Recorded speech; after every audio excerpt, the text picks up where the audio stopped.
இயேசு உங்களை நேசிக்கிறார். பிரியமானவர்களே, இந்த நாளில் ஆண்டவர் நம்மளோடு பேசும்படியா வேதத்திலிருந்து 2-3 வசனங்களை கூட வாசித்து ஆண்டவர் நம்மளோடு இடைபெறுகிற காரியத்தை பார்ப்போம். அது கலாத்தியர் புஸ்தகம் 5வது அதிகாரம் 16வது வசனம் 17வது வசனம் இப்படியாக சொல்லுகிறது. பின்னும் நான் சொல்லுகிறது என்னவென்றால், ஆவிக்கேற்றபடி நடந்து கொள்ளுங்கள், அப்பொழுது மாம்ச இச்சையை நிறைவேற்றாதிருப்பீர்கள். மாம்சம் ஆவிக்கு விரோதமாகவும் ஆவி மாம்சத்துக்கு விரோதமாகவும் இச்சிக்கிறது. நீங்கள் செய்ய வேண்டும் என்றிருக்கிறவைகளை செய்யாதபடிக்கு இவைகள் ஒன்றுக்கொன்று விரோதமாய் இருக்கிறது. பிரியமானவர்களே, ஆவிக்கேற்றபடி நடந்து கொள்ளுங்கள், அப்பொழுது மாம்ச இச்சையை நிறைவேற்றாதிருப்பீர்கள் என்று வேதம் சொல்லுகிறது. பிரியமானவர்களே, கர்த்தருடைய பிள்ளைகள், பக்திமான்கள், கடவுள் பயம் நிறைந்த ஒவ்வொரு மனிதனும், இந்த பூமியில் இருக்கிற ஒவ்வொருவரும் மாம்ச இச்சைகளை மேற்கொள்ளணும் அப்படின்னு சொன்னா நீங்க என்ன செய்யணும்னா, ஆவிக்கு ஏற்றபடி நடந்து கொள்ளுங்கள். நம்ம மாம்சத்தை ஆளுகை செய்யக்கூடிய ஆவியானவருடைய ஆளுகைக்குள் நம்மளை ஒப்பு கொடுக்கும் பொழுது அந்த ஆவிக்கு ஏற்றபடி நாம் நடந்து கொள்ள முடியும். அப்பொழுது மாத்திரமே இந்த மாம்ச இச்சைகள் அப்படின்னு சொல்லும் போது மாம்சத்தின் கிரியைகள் வெளியேறங்கமாயின. அவையாவன பாருங்க: விபச்சாரம், வேசித்தனம், அசுத்தம், காம விகாரம், விக்கிரக ஆராதனை, பில்லி சூனியம், பகைகள், விரோதங்கள், வைராக்கியங்கள், கோபங்கள், சண்டைகள், பிரிவினைகள், மார்க்க பேதகங்கள், பொறாமைகள், கொலைகள், வெறிகள், களியாட்டுகள் முதலானவைகளே.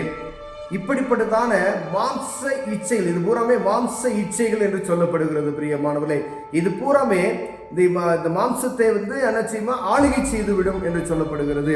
இப்ப இவ்வளோ காரியங்களும் நமக்குள் வராம இருக்கணும் அப்படின்னு சொன்னா, ஒரு ஆவிக்கேற்ற மனிதனாய், ஆவிக்குரிய மனிதனாய், பக்திமானாய், கடவுள் பயம் நிறைந்தவனாய் இருக்கும் பொழுது மாத்திரமே நம்ம என்ன செய்ய முடியும்னா, அந்த மாம்ச இச்சைகளை மேற்கொள்ளாதபடி, நம்மளை மேற்கொள்ளாதபடிக்கு ஆவியானவரே நம்மளை பாதுகாக்க முடியும். பிரியமானவர்களே, ஏன் அப்படின்னு கேட்டீங்கன்னா, அந்த பரிசுத்த ஆவியின் அபிஷேகத்தை பெற்றுக்கொள்ளுகிற ஒரு அனுபவம் ஒவ்வொரு மனிதனுக்கும், இந்த பூமியில் இருக்கிற ஒவ்வொரு மனிதனுக்கும் இச்சையானது, எல்லா மனிதன் இந்த உலகம் முழுவதும் இச்சையில் நிறையப்பட்டு இருக்கிறதை நாம் அறிந்துக்கிறீங்க. வெளியே போனீங்க அப்படின்னு சொன்னா எங்கு பார்த்தாலும் அநேக காரியங்கள் மனிதனை இச்சைக்குள்ள இழுக்கிறது. ஒரு பொருளை பார்த்தா இச்சை, அதை வாங்கணும் போல எல்லாம் ஒரு ஆசை, பலவிதமான அசுத்தமான காரியங்களை பார்க்கலாம், அதுக்குள்ள விழுந்து விடுவோமோ என்கிற பயம். இப்படிப்பட்டதான எல்லா மனிதனுக்கும் கண்ணிகளாய் இருக்கக்கூடிய இப்படிப்பட்ட மாம்ச கிரியைகளை மேற்கொள்ளணும் அப்படின்னு சொன்னா ஆவிக்கேற்றபடி நடந்து கொள்ளணுமா? ஒரு மனிதன் ஆவிக்கேற்றபடி நடந்து கொள்ளணும், பரிசுத்த ஆவியானவரை தரித்துக் கொள்ளணும். பரிசுத்த ஆவியானவரை எப்படி தரித்துக் கொள்ள முடியும்? ஒருவேளை நான் கிறிஸ்தவனா இருப்பது நிமித்தமாய, ஒரு பக்திமானா இருப்பது மாத்திரம் அல்ல, ஆனா அனுதினமும் வேதம் வாசித்து ஜெபித்து பரிசுத்த ஆவியானவரை நமக்குள் தரித்துக் கொள்ளும் பொழுது மாத்திரமே இப்படிப்பட்டதான காரியத்திலிருந்து நமக்கு என்ன செய்ய முடியும்? பாதுகாக்க முடியும். ஏன்னா ஆவியானவர் நம்மளை அடக்கி ஆளக்கூடியவர்.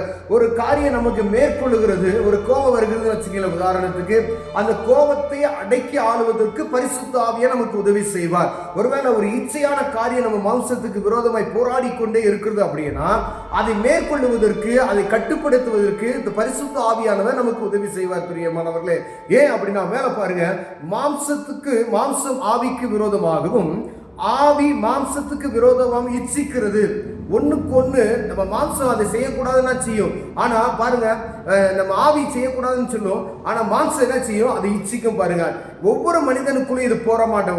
ஒரு தீய காரியத்துக்கு நேரம் செய்யக்கூடாதுன்னு சொல்லி கொஞ்சம் தூரம் போகும்பொழுது ஆட்டோமேட்டிக்கா என்ன செய்யும்? கால் அங்கிட்டு போயிடும். பாருங்க, அப்ப அந்த சூழ்நிலையிலிருந்து நாம் வேறுபட வேண்டும்.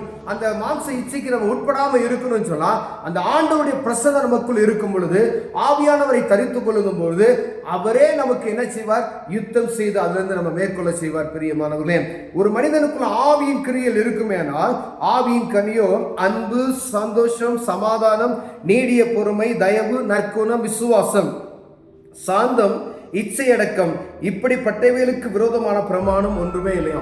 ஒரு மனிதன் ஆவிக்குள்ளா மனிதனா இருக்கிறான், ஆண்டவரை தரித்து இருக்கிறான், அவன் நல்ல பக்திமானா இருக்கிறான் அப்படின்னு சொன்னா, கடவுள் பயம் நிறைந்த ஒரு மனிதனா இருக்கிறான் அப்படின்னா அவனுக்குள்ள இருந்து காணப்படக்கூடிய காரியங்கள் எப்படின்னா பாருங்க, அன்பு இருக்கிற ஒருவருக்கு ஒரு இயேசு கிறிஸ்து என்ன சொல்லியிருக்காரு, உன்னை போல நீ பிறனை நேசிக்கணும்னு சொல்லுகிறார். ஆனா இந்த பூமியில சில காரியங்கள் அப்படி நேசிக்க முடியாது.